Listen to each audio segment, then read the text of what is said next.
All right, welcome to another episode of the program. Today, I'd like to talk to you about something that works a lot better when you're negotiating with customers and you get to the part of the deal where the customer has a stall or a concern or an objection and it sounds like they want some more money off. Most of the time, what I find is salespeople present the numbers to the customer and the customer says, well, we need a better deal. And the salesperson then says, well, hold on a minute, let me check with my manager.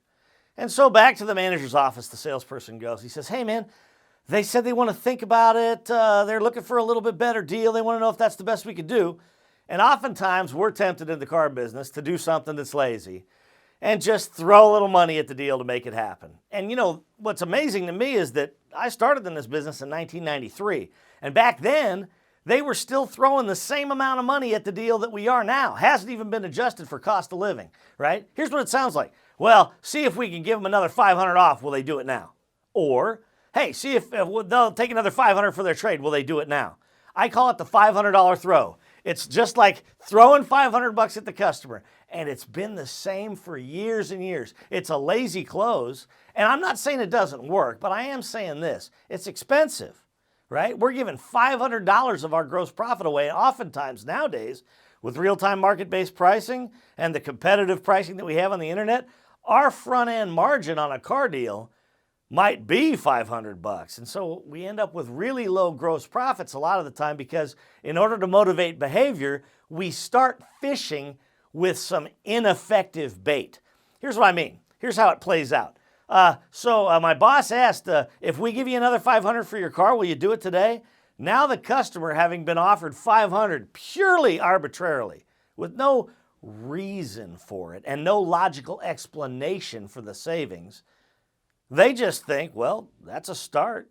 So the next thing the customer might say is, hey, well, it's going to take more than that. Really? How much more? Well, go back and just ask your boss what's the very best deal he can do, right?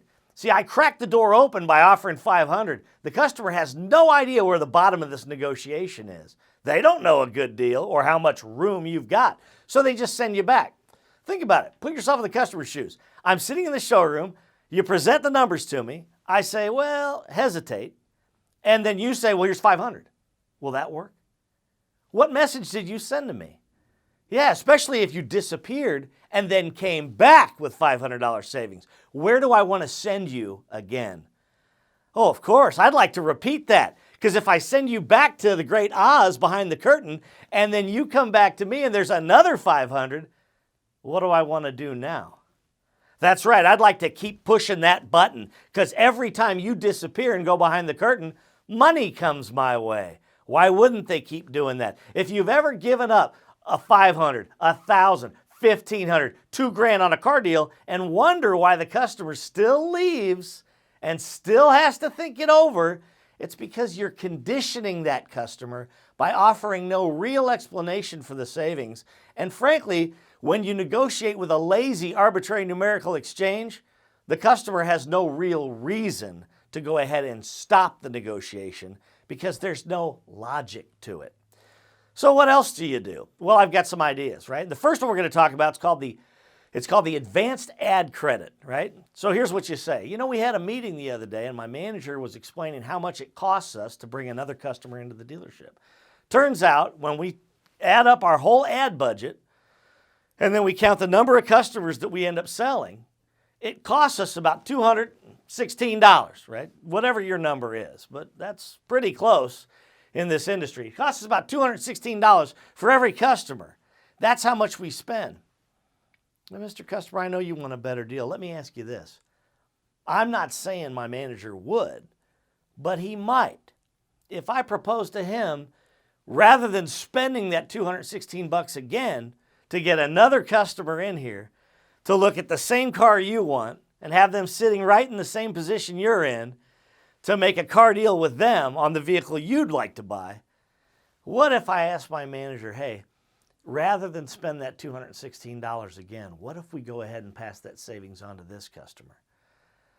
Now, let me ask you, Mr. Customer, if I can get you that $216 in savings so that we don't have to spend the money again just to get another customer just like yourself into the same spot, do we have a deal?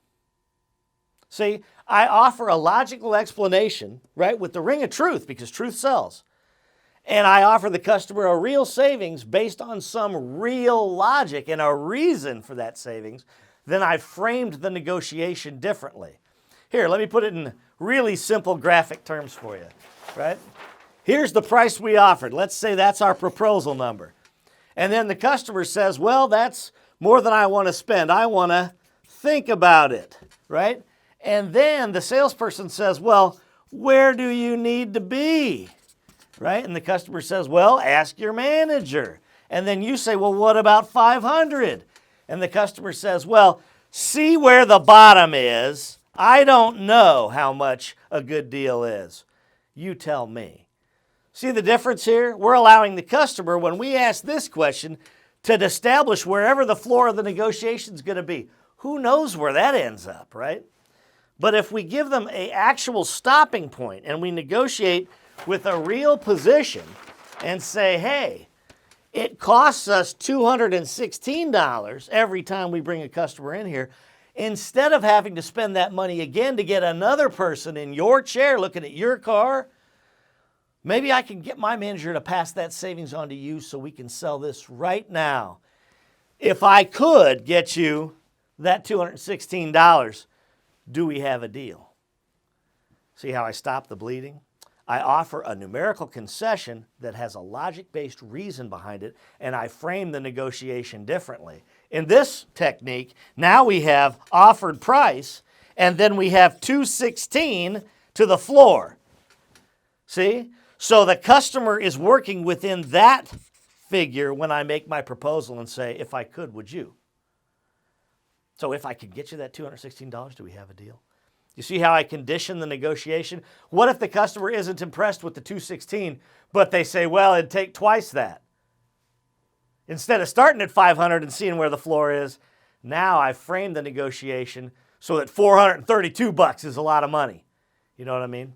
It's a very effective technique. Give them a logic-based reason and make first proposal and second proposal before you get out of the chair and go see the manager. It'll save you money, it'll make deals, and it'll preserve credibility. See if it doesn't work for you.